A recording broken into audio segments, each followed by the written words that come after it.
Welcome into another edition of Inside the Paint. He is Collyn Taylor, and I am Mike Yuba. And as we look back at the week that was for USC men's basketball and also getting ready for tonight's game against Coastal Carolina, Collyn, 2 wins last week for USC.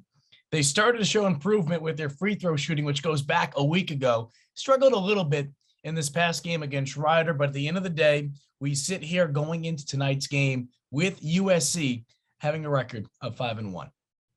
Yeah, and I mean, let's be honest here. You can make the case, and Frank even talked about it some after the game on Sunday, that South Carolina 2 years ago, 3 years ago, probably would have lost this game. That Rider game, you don't play particularly well. You go down early. But give credit to this team. They fought back and found a way to tie it and take control of it late. So I've been impressed with what I've seen from this group early on. They're only lost to a Princeton team that's pretty good right now, beat some pretty good mid-majors, and don't necessarily have a super duper bad loss on their resume right now. So you feel good about where South Carolina is, and now you get into where your bread is buttered in this non-conference slate, because things get a lot harder as you get further into December.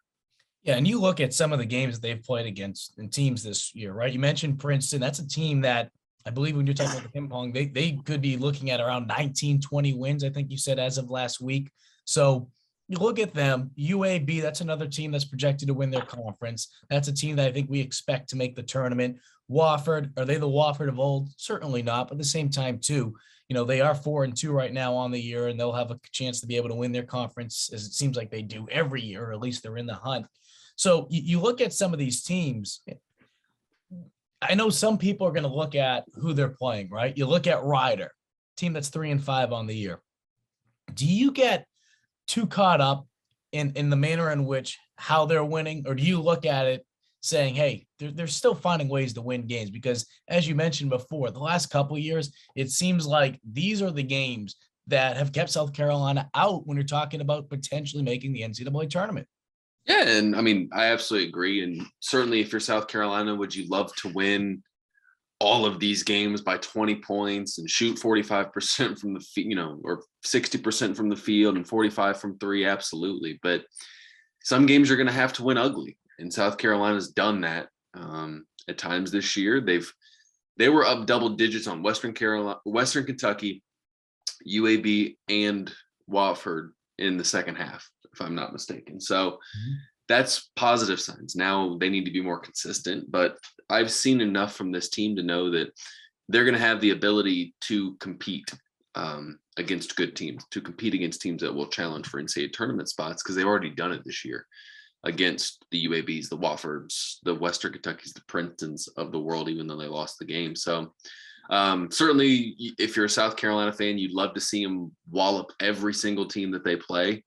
But at the end of the day, wins are wins, and you haven't had a lot of those as much as you would have liked if you're South Carolina over the last couple of years. And 5-1 is 5-1. You look at some of the scoring. I mean, Eric Stevenson, I remember we taped our show last week. That was before the Wofford game, where he came out just absolutely flying, shooting 3 for 3 from behind the arc. And I believe that next game, he also started off 3 for 3 from behind the arc as well. With that being said, Eric Stevenson, Jermaine Kuznar, James Reese, they are combining for more than 50% of the points for South Carolina. That's great. That's great. I mean, that's what you're looking for, not just from a transfer port standpoint, but you're also looking at that from a senior leadership standpoint. Who are some of the underclassmen you think can contribute more a little bit in terms of scoring points, not just with this Coastal game, but moving forward this week and going into next week as well? Devin Carter's a stud. Devin Carter's the real deal. They had high hopes for him as he got to campus and through the preseason. A lot of the stuff that you heard from him, about him was he's a future, professional player at some point.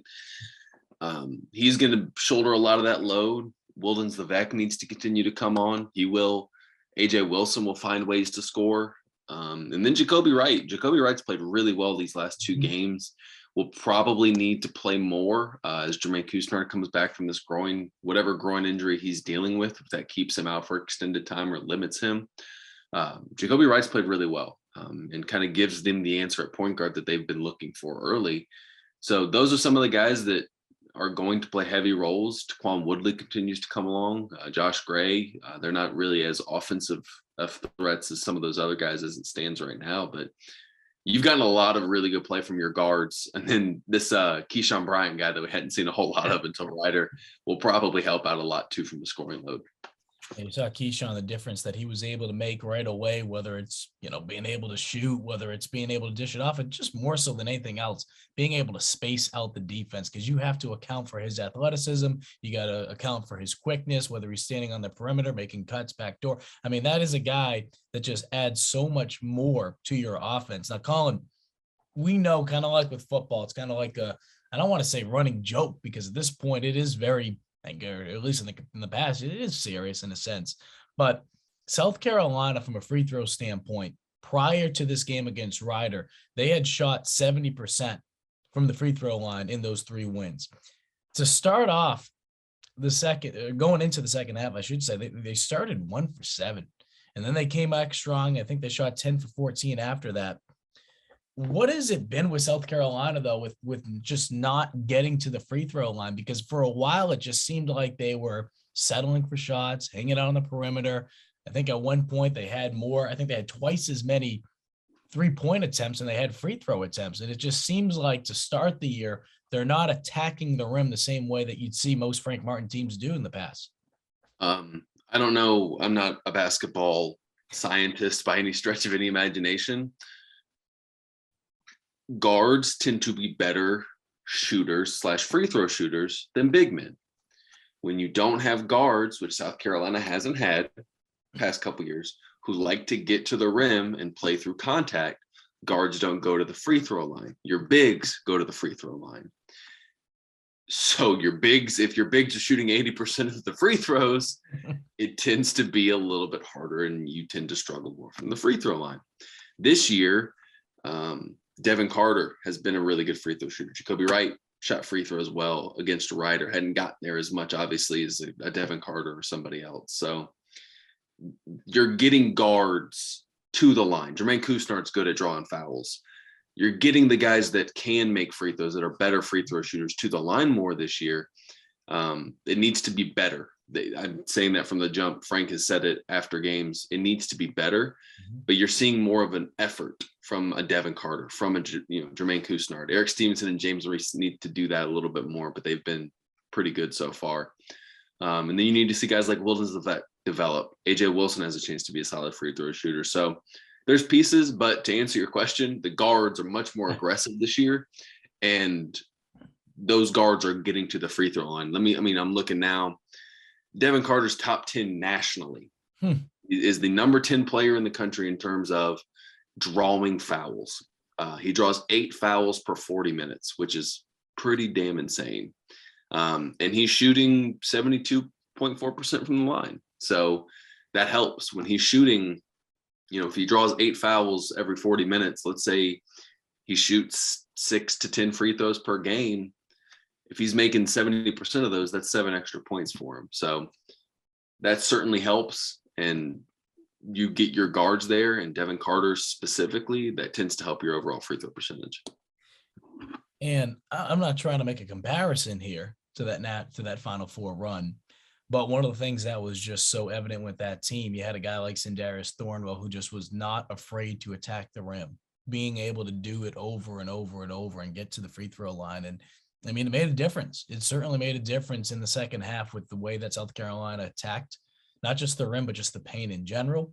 And they were able to obviously take advantage of connecting on free throws. And in the end, that did make a big difference in that game against Rider. Now, taking a look at tonight's matchup against Coastal, the Chanticleers come in at 2-2, Collyn. They are a team from an offensive standpoint that ranks in the top 20 in terms of fewest turnovers, which bottom line is this, right? South Carolina, we know how good they are defensively. This team will challenge them in ways that, they're going to have to be on their game, because they don't give you too many gifts.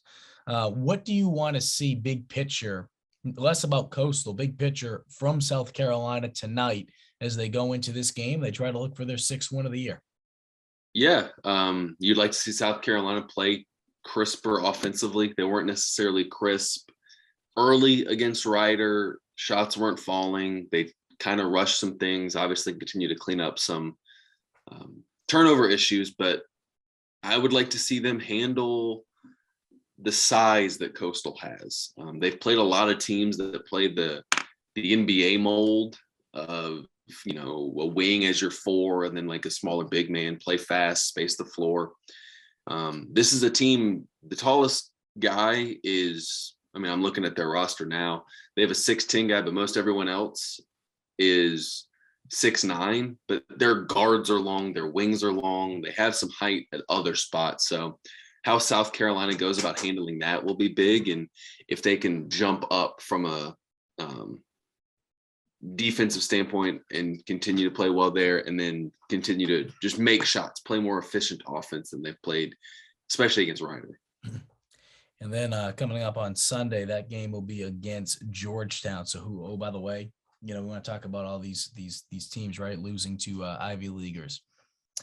Georgetown lost to Dartmouth 69-60 at the beginning of the season. So I just want to throw that out there for anyone that says, oh, these teams don't lose. Scholarship players don't lose to non-scholarship schools. No, it happens. It happens. The Ivy's pretty good.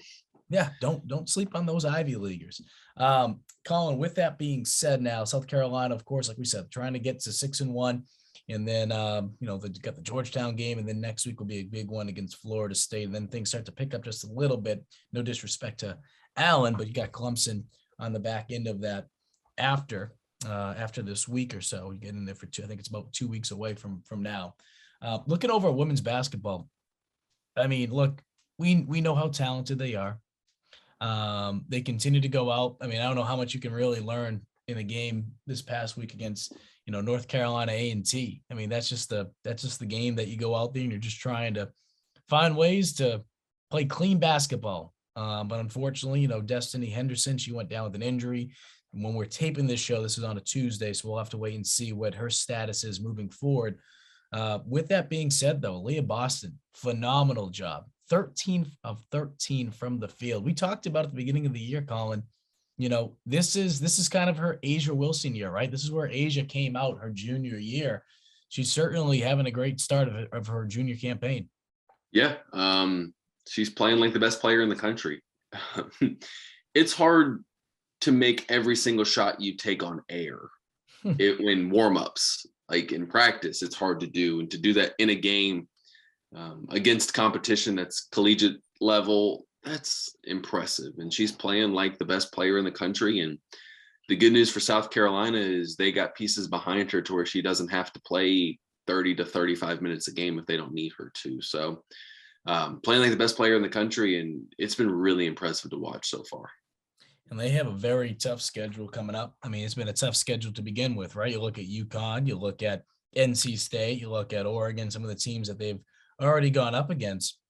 But then you look at, they have Kansas State, who on paper, they look, 7-1, not ranked. But then you got number 8, Maryland. Then you have Duke. Then you have Stanford. Then you got a Missouri team that, even though they're not ranked, that's conference play right there. And not just that, but we know the history between the two schools. So, that's just what is on tap for the rest of the month of December. Shoot, at this point, Collyn, what can this team do to be able to, continue to stay undefeated and keep moving forward? Because it just seems like it's one of those things that you just assume, right? You kind of look at like Alabama in football. If they have one loss, they have 2 losses, it's a failed season. The expectations are just so high with this women's basketball program. I just don't think some people, understand how daunting these tasks are going to be these next couple of weeks. Yeah, it's tough. And then you get into the SEC, and while the SEC might not be what it has been in years past, you still have to play 16 conference games against SEC level players. Georgia's going to be good. Tennessee always gives you problems. Mm-hmm. This South Carolina team has been tested. You've already played. By the time they get to SEC play, you will have played Maryland. You will have played NC State. You will have not only played, but beat UConn. It's impressive. And if they continue to play like they've been playing, then this is a team that has a chance to not only challenge to be undefeated, but end up lifting a trophy and cutting down some nets sometime soon. And outside of South Carolina, currently there's 4 ranked teams in the SEC for women's basketball. But just going back to that game yesterday by Aliyah Boston, I mean, she was just so darsh gone impressive. 29 points on 13 of 13 from the field. She also had 14 rebounds. I mean, this is a team, especially in the second half, they are just a team that finds ways to click in the second half. 23 points. They outscored NC State 23-9 in that third quarter.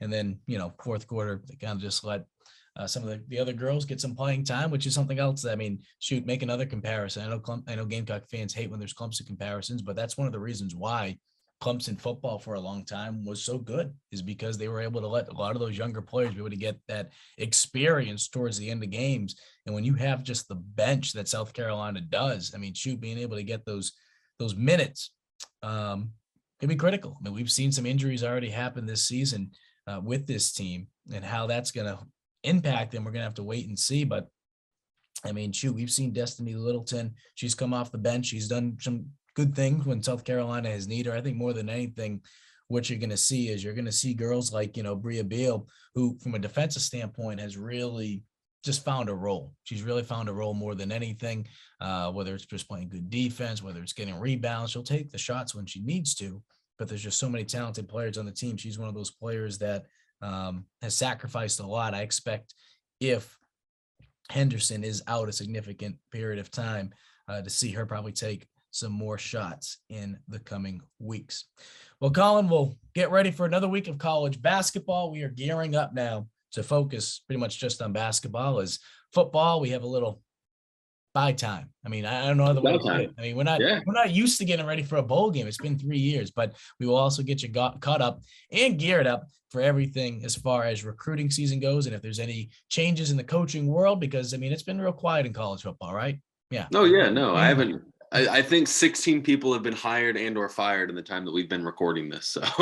So if any changes happen, we will keep you posted over on GamecockCentral.com.